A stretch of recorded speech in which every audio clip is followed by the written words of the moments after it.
It's probably no surprise that many of the students you see on Weather World forge career paths in forecasting and broadcasting once their time at Penn State comes to an end. But not all of the students we work with are undergraduates. Since the early days of our show, graduate students have been balancing coursework and research with forecasting on Weather World.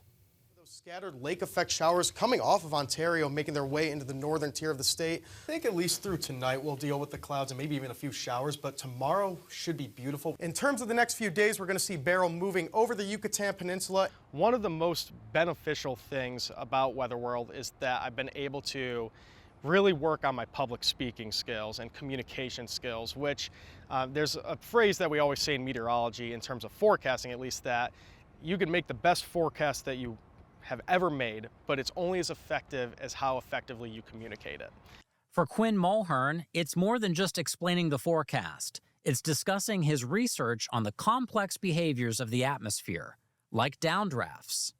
So my research specialty lies actually in downdrafts. And so when most people think of downdrafts, they think of the downward moving air that can lead to damaging winds, for example, at the surface, those high impact wind events that we all think of with severe weather. But the downdrafts I focus on are with just normal summertime convection that we see, but the difference that I'm looking at is that the downdrafts are aloft. So they're up, not near the ground. Quinn's project centered around understanding the sort of fundamental processes that drive downdrafts and how they might change depending on whether an environment is moist or dry, or whether it's warm or cold. The influences and impacts of these downdrafts offer plenty of motivation for Quinn's work. They are downdrafts that are down the sides of the clouds that actually don't reach the surface.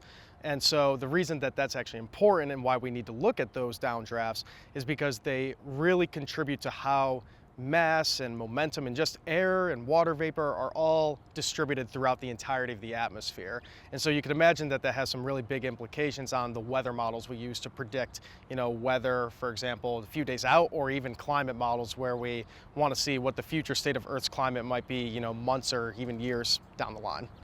While some research involves deploying instruments or traveling, Quinn's work so far is using data already available for analysis. When we were running our simulations of just, thunderstorms in a model, like nothing really to it, we realized that there could be some parallels that could be drawn between, the research that I've done and then a previous field campaign that took place in the Amazon rainforest back in 2014 and 2015. And so we really used that data actually to kind of support what we've done in our model. We've used some of the data to run the model itself. Beyond scientific discovery, graduate school can also be a time of self-discovery and growth.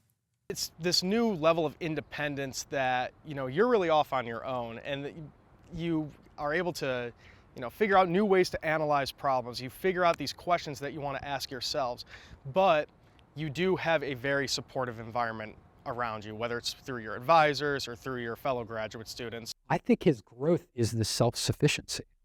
In coming in, he sort of asked me, what projects do you have on your table? And I gave him sort of an idea. And I'd say over the course of the first semester, it was just an acceleration toward him just driving every next step in the project. The project was sort of his brainchild. He drove it forward. On top of that, Quinn's just been a great friend and mentor to the other grad students, and is a great leader amongst his grad students. And it's been really great to see that develop. Quinn's experiences in grad school have merely whet his appetite for something greater, a PhD. I've really began to love research. I love the idea of asking critical questions and, trying to answer them. And then also the opportunities that you can have with a PhD, whether it be teaching further down the road or, working at a national lab or, really benefiting any sort of private sector company with valuable information that they might not necessarily have from others. That idea really became, it was something that I really began to actually fall in love with. I was like, I could be one of those people that could, really make an impact if I have this PhD. For my future PhD work, I would really like to leverage more observational data in terms of aircraft observations, for example, planes that have been able to fly through some of these thunderstorms and get data of downdrafts, for example. I think having observational data to, support the model the model simulations that we've run, that's going to be incredibly beneficial. Several years after completing his bachelor's and master's degrees, Quinn will continue to be a face on Weatherworld. Why? Well, as the future Dr. Mulhern tells it, it all comes back to communication. Just being able to apply some of those Weatherworld forecasting skills from when I'm up in front of the wall, being able to apply those to a conference talk was incredibly beneficial for my master's thesis presentation. That was a really good application of being able to forecast on Weatherworld and the skills that I gained from that. And so I'm really fortunate that Weatherworld has supplied me with the practice that I needed to improve my communication skills. At one point I was like, oh, there's a 30% chance that I'll stay for a PhD. Oh, maybe Dr. Quinn Mulhern doesn't sound that bad. The title sounds really nice. And the benefits from a PhD are nothing short of incredible. Take it a few more years to learn more from everybody in such an incredible department and ask more questions, think critically. I think that's just going to better me as a person. That's probably why I'd say I wanted to stay for a PhD, and I'm really, really looking forward to the experience as well. For Weatherworld, I'm Rob Leidick.